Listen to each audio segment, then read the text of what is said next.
সবাইকে জুম্মা মোবারক। আসসালামু আলাইকুম। ওয়েলকাম করছি মাই ডেইলি ব্লগ। আমার সংসার কি অবস্থা, কেমন আছেন সবাই? যেই পরিমাণে গরম পড়তেছে, এই গরমে বেঁচে থাকা খুবই কঠিন হয়ে যাচ্ছে।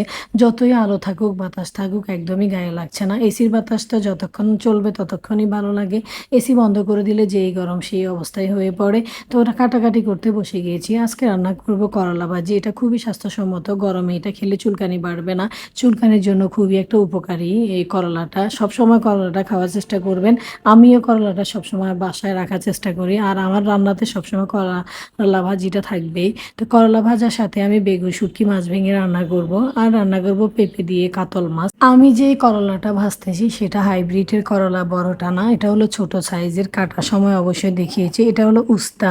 এই উস্তাটাই বেশি মজা। হাইব্রিডের করলাটা একদমই মজা না। তো আমরা বাসায় উস্তাটাই বেশি কিনা হয়। হাইব্রিডেরটা ভাজলে একদমই মজা লাগে না, থ্যাকথ্যাকে হয়ে যায়। তো যাই হোক, আজকে যেহেতু শুক্রবার, আজকে কোনো ব্লগ রেডি করতে পারিনি। কালকে রাতেই রেডি করে রাখি।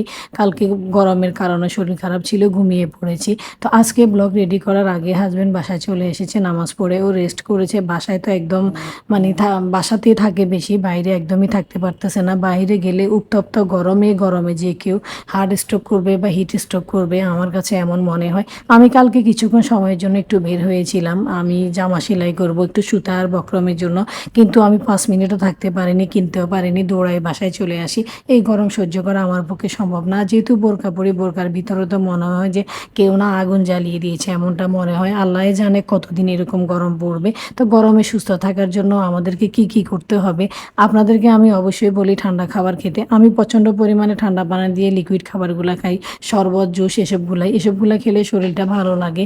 আর এই অবস্থাতে করোনাও বেড়ে গিয়েছে। আমরা আগে শুনেছিলাম একবার যে করোনা হয়েছে, যে যত বেশি গরম পড়বে তত নাকি করোনা মানে কমে যাবে, করোনার যেটা ভাইরাস এটা নষ্ট হয়ে যাবে।